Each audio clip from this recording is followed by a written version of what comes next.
Hello, guys. A very warm welcome to all of you. Today, we will discuss about a poem, a metaphysical poem, The Sun Rising by John Donne. Metaphysical poem হচ্ছে অধিবিদ্যামূলক কবিতা। Metaphysical অর্থ হচ্ছে beyond the body, যেখানে স্পিরিচুয়ালিটিকে বেশি গুরুত্ব দেওয়া হবে। ফিজিক্যালিটির চেয়ে spirituality বা আধ্যাত্মিকতাকে বেশি গুরুত্ব দেওয়া হবে। সেগুলো হচ্ছে মেটাফিজিক্যাল পোয়েম। এই কবিতা হতে পারে অপ্রাসঙ্গিক কিংবা কাল্পনিক কোনো বিষয়ের ওপর রচিত, যেখানে জীবন আধ্যাত্মিকতার সাথে মিলেমিশে এক হয়ে যায়। পোয়েটের ব্যাপারে একটু জেনে নেওয়া যাক। পোয়েট হচ্ছেন জন ডান। জন ডান ছিলেন একজন ইংরেজ কবি, পণ্ডিত, সৈনিক এবং সেক্রেটারি। তিনি পরে ইংল্যান্ডের চার্চের একজন ধর্মগুরু হিসেবে নিযুক্ত হয়েছিলেন। তাকে মেটাফিজিক্যাল পোয়েটসদের প্রধান প্রতিনিধি হিসেবে বিবেচনা করা হয়ে থাকে। দ্য সান রাইজিং জন ডানের ওয়ান অফ দ্য বেস্ট ওয়ার্কও মনে করা হয়ে থাকে। 1633 খ্রিস্টাব্দে এটি প্রকাশ করা হয়। The sun rising, this is the poem name or the poem's title. This poem is also called an obit. Obit means a dawn song or a dawn prayer. অবিট মানে হচ্ছে প্রভাত সঙ্গীত বা দিনের শুরু যে গান বা যে প্রার্থনা দিয়ে করা হয় তাকে বলা হয় aubade. So this poem is also called an aubade. Okay, এটি 3টি স্ট্যান্জার পোয়েম বা 3টি স্ট্যান্জায় ভাগ করা আছে। টাইটেলে তোমরা দেখতে পাবে কোথাও কোথাও সানের স্পেলিং আছে SUNNE, আবার কোথাও কোথাও আছে SUN। তো তোমরা নাম নিয়ে কনফিউশনে পড়ে যেও না। যখন পোয়েট লিখেছিলেন তখন তিনি SUNNE এটাই ব্যবহার করেছিলেন, বাট নর্মালি আমরা সানের স্পেলিং SUN ব্যবহার করি, সেজন্য এটা পরে চেঞ্জ করে দেওয়া হয়। কোথাও কোথাও নামের স্পেলিং মানে সানের স্পেলিং থাকবে SUNNE বা কোথাও থাকবে SUN। তোমরা এটা নিয়ে কনফিউজড হয়ে যেও না, দুটোই একই। এখন কবিতায় আসা যাক। কবিতার প্রথম লাইন হচ্ছে বিজি ওল্ড ফুল আনরুলি সান, ও ব্যস্ত বৃদ্ধ অবাধ্য বোকা সূর্য। বিজি বলা হচ্ছে কারণ সে সবসময় আলো দিতে ব্যস্ত থাকে। ওল্ড বলা হচ্ছে কারণ সূর্যের বয়স অনেক। ফুল তাকে কবি বলছেন বা বোকা বলছেন। আনরুলি বলছেন কারণ সে কারো কথা শোনে না, সে অবাধ্য, সে নিজের মতো করে চলে। জন্য পোয়েট তাকে বলছেন ও ব্যস্ত বৃদ্ধ অবাধ্য বোকা সূর্য। নেক্সট লাইন, হোয়াই ডস্ট দো দাস। এটা ওল্ড ভার্সনে লেখা, তোমরা এটা নিয়ে ঘাবড়ে যাবে না। এটার মানে হচ্ছে তুমি এমন কেন করো, বা নর্মাল ইংলিশে যদি আমরা এটা ট্রান্সলেট করি তো তখন হবে why do you do this বা why are you behaving in this manner. মানে তুমি এমন কেন করো, তুমি এমনভাবে বিহেভ কেন করো, তুমি এমন ব্যবহার কেন করো। Through Windows and through curtains call on আস। জানালা দিয়ে বা পর্দার ভেতর দিয়ে এসে আমাদেরকে জাগিয়ে তোলো বা বিরক্ত করো। পোয়েট এখানে জাগিয়ে তোলার কথা বলছে না, এখানে তিনি বিরক্ত হওয়ার কথাই বলছেন, কারণ পোয়েট তার বিলাভেডের সাথে তিনি শুয়ে আছেন এবং তখন জানালা দিয়ে সূর্যের আলো এসে তাদের মুখে এসে পড়ছে, সেই জন্য তিনি সূর্যকে এসব কথা বলছেন। Must to the emotions lovers seasons run. তোমার গতিবিধি অনুযায়ী কি আমাদেরকে চলতে হবে? পোয়েট এই প্রশ্ন সূর্যের কাছে করছেন, আমাদেরকে অর্থাৎ এখানে তিনি লাভার্সদের কথা বলছেন। Saucy pedantic wretch. সসি মানে হচ্ছে স্পর্ধাশীল, পেডান্টিক মানে হচ্ছে পাণ্ডিত্যাভিমানী বা যে নিজের পাণ্ডিত্য দেখায়। রেচ মানে হচ্ছে a person who is not happy or a miserable person we can say, যে ব্যক্তি অখুশি বা হতভাগা লোক। Go child late school boys and sour prentices. Go child, এখানে চাইল্ড অর্থাৎ এমনিতে চাইল্ডের মানে হচ্ছে বকা দেওয়া বা বকা, কিন্তু এখানে চাইল্ড অর্থ হবে বদার করা বা কাউকে বিরক্ত করা। যাও, লেট স্কুল বয়েজ, যারা স্কুল বয়েজ আছে তাদেরকে গিয়ে বিরক্ত করো। অ্যান্ড সর প্যারেন্টিসিস, এখানে প্যারেন্টিসিস অর্থাৎ যারা লার্নার্স, যারা নতুন কিছু শিখছে। সর কেন বলা হচ্ছে? আমরা যখন নতুন কিছু শিখি বা যেটা হয়তো আমাদের ইচ্ছার বিরুদ্ধে আমরা কিছু শিখি, তখন সেটা আমাদেরকে ভালো লাগে না, আমাদের ভালো লাগে না সেটা করতে। সেজন্য সর অর্থ হবে এখানে গোমড়ামুখ বা টকমুখ। যারা নতুন কিছু শিখছে বা লার্নার্স, তাদেরকে গিয়ে বিরক্ত করো। আর যারা স্কুল বয়েজ আছে, তাদেরকে গিয়ে বদার করো। এখানে সেটা বলা হচ্ছে। Go tell court huntsman that the king will ride. Go টেল,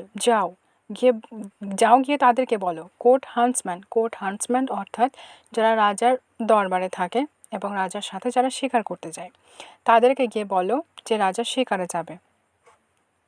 তিনি এটা সূর্যকে বলছেন। Call country ants to harvest offices. Call country ants অর্থাৎ এখানে কৃষকদের কথা বলা হচ্ছে। টু হারভেস্ট অফিসেস, এখন কৃষকদের অফিস কোনটা হবে? তাদের অফিস অবশ্যই হবে তাদের জমি বা তাদের ক্ষেত। কৃষকদেরকে বলো শস্য সংগ্রহ করতে।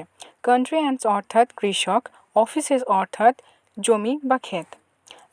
লাভ অল অ্যালাইক, প্রেম বাকি সব কিছুর মতো নয়। নো সিজন নোজ, না তো সে কোনো সিজন জানে, নর ক্লাইম, না কোনো বা ক্লাইমেট জানে। এখানে ক্লাইম অর্থাৎ ক্লাইমেটের কথা বলা হচ্ছে। Nor hours, days, months, which are the rags of time. না ঘন্টা, দিন, মাস, which are the rags of time, যেগুলো টাইমের টুকরো। একটা লং পিরিয়ড বা একটা লম্বা সময়, এসব ছোট ছোট সময়গুলোকে নিয়ে তৈরি হয়। তো এখানে আওয়ার্স, ডেজ, মান্থস একটা লং পিরিয়ডের ছোট ছোট টুকরো। তো সেক্ষেত্রে এখানে বলা হচ্ছে এগুলোকে টাইমের টুকরো। এখানে আমাদের ফার্স্ট স্ট্যান্জা শেষ হলো। Next stanza, second stanza. প্রথম লাইন হচ্ছে, thy beams so reverend and strong, why shouldst thou think.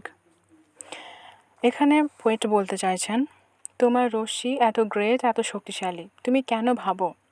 Beans অর্থাৎ রশ্মি, রেভারেন্ট অর্থাৎ great. I could eclipse and cloud them with a wink. একবার চোখ বন্ধ করে তোমার আলোতে আমি গ্রহণ লাগিয়ে দিতে পারি এবং মেঘ এনে দিতে পারি তোমার আলোর সামনে। এক্লাইপস অর্থাৎ গ্রহণ লাগানো। উইঙ্ক অর্থাৎ এক পলকেই বা এক নিমেষেই। But that I would not lose her sight so long. কিন্তু এমন করে বেশিক্ষণের জন্য আমি আমার বিলাভেডের থেকে চোখ সরিয়ে রাখতে পারবো না। I would not lose her sight so long মানে হচ্ছে বেশিক্ষণের জন্য আমি আমার বিলাভেডের থেকে চোখ সরিয়ে রাখতে পারবো না। If her eyes have not blinded thine, আর আমার বিলাভেডেরই চোখ যদি তোমাকে অন্ধ না করে দেয়। মানে কবি বলতে চাইছেন, আমার বিলাভেডের চোখ এতই ব্রাইট যে তুমি অন্ধ হয়ে যাবে। তুমি যদি তাকাও তার চোখের দিকে, তুমি অন্ধ হয়ে যাবে। Look and tomorrow late, tell me, দেখো কাল দেরি করে আসবে এবং আমাকে বলবে। Whether both the Indias and of spice and mine, দুই ইন্ডিজের স্পাইস আর মাইন, be where thou leftest them or lie here with me, যেখানে তুমি ওদেরকে কাল ছেড়ে এসেছিলে সেখানেই আছে, নাকি আমার সাথে এখানে শুয়ে আছে বিছানায়। এটার মানে তিনি তার বিলাভেডের প্রশংসা করে বলছেন যে তার বিলাভেডের মাঝেই পুরো পৃথিবী। আস্ক ফর দোজ কিংস হুম দো সোস্ট ইয়েস্টারডে অ্যান্ড দো শ্যাল্ট হেয়ার, সেই রাজারা যাদের তুমি কাল দেখেছিলে এবং শুনেছিলে। All here in one bed lay, সবাই এখানে আমার বিলাভেডের রূপে শুয়ে আছে আমার সাথে। এর মানে তিনি বলতে চাইছেন আমার বিলাভেডের মাঝেই সব কিছু আছে। এখানে আমাদের নেক্সট স্ট্যান্জা, সেকেন্ড স্ট্যান্জা শেষ হচ্ছে। Next স্ট্যান্জা, third স্ট্যান্জা and last স্ট্যান্জা। প্রথম লাইন হচ্ছে, she is all states and all princess I. কবি বলতে চাইছেন সেই সমস্ত রাজ্য, সে অর্থাৎ কবির বিলাভেড। কবি বলছেন কবির প্রিয়তমা সমস্ত রাজ্য, অ্যান্ড অল প্রিন্সেস আই, এবং সেই সমস্ত রাজ্যের আমি রাজা। নাথিং এলস ইজ, এগুলো ছাড়া আর কিছুই নয় বা কিছু এক্সিস্ট করে না। প্রিন্সেস টু বাট প্লে আস, প্রিন্সেসরাও আমাদেরকে কপি করে। কম্পেয়ার টু দিস, যদি এটাকে কম্পেয়ার করা হয়, অল অনার্স মিমিক, সমস্ত খ্যাতি নকল। মিমিক অর্থাৎ মিমিক্রি আমরা সবাই জানি। মিমিক অর্থাৎ ইমিটেশন বা নকল। অল ওয়েলথ অ্যালকেমি, সমস্ত সম্পদ ফ্রড বা ফলস। অ্যালকেমি অর্থাৎ ফ্রড বা false. Thou sun art as happy as we. ও সূর্য, তুমি তো আমাদের থেকে অর্ধেকই খুশি, অর্থাৎ তুমি আমাদের মতো খুশি নাও। In that the world's contracted thus, কারণ পুরো পৃথিবী আমাদের মধ্যে সমিত আছে। দাইন এজ আস্কস ইজ, তোমার বয়স এখন আরাম চাই। কবি সূর্যকে বলছেন তোমার বয়স এখন আরাম চাই। ইজ অর্থাৎ কমফোর্ট বা আরাম। And since thy duties be to warm the world, কিন্তু তোমার কিছু দায়িত্বও আছে। দায়িত্ব হচ্ছে পুরো পৃথিবীকে উষ্ণ রাখা বা গরম রাখা। দ্যাটস ডান ইন ওয়ার্মিং আস, আমাদেরকে উষ্ণ রেখে তুমি এটা করতে পারবে। শাইন হেয়ার টু আস, এখানে আমাদের কাছে তুমি শাইন করো। অ্যান্ড দো আর্ট এভরিহোয়ার, তাহলেই তুমি সব জায়গায় থাকবে। দিস বেড দাই সেন্টার ইজ, এই বিছানা তোমার কেন্দ্র। দিস ওয়ালস দাই স্পেয়ার, এবং এই দেওয়ালগুলো তোমার কক্ষপথ। এখানে পোয়েমটি শেষ হচ্ছে এবং কবি এই লাইনগুলোর মধ্যে বলতে চাইছেন, একটু আগেই আমরা পড়লাম, তিনি বলছেন সমস্ত পৃথিবী কবি এবং কবির বিলাভেটের মধ্যে সমিত আছে। অর্থাৎ সূর্যের বয়স হয়েছে, তার বয়স এখন আরাম চায়, কিন্তু তার কিছু দায়িত্ব আছে। দায়িত্ব হচ্ছে পৃথিবীকে উষ্ণ রাখা। যেহেতু কবি এবং কবির বিলাভেটের মধ্যে সমস্ত পৃথিবী সমিত, সেহেতু সূর্য তাদের কাছেই যেন এসে কিরণ দেয় বা তাদের কাছে এসে তাদেরকে উষ্ণ রাখে, তাহলে সমস্ত পৃথিবীকে উষ্ণ রাখা হবে, তাকে আর কোথাও আলো দিতে হবে না। এবং কবি এবং কবির বিলাভেট যেহেতু বিছানায় শুয়ে আছে, সেহেতু সূর্যের কেন্দ্র হবে বিছানা এবং দেওয়ালগুলো হবে তার কক্ষপথ। এখানে কবিতাটি শেষ হলো।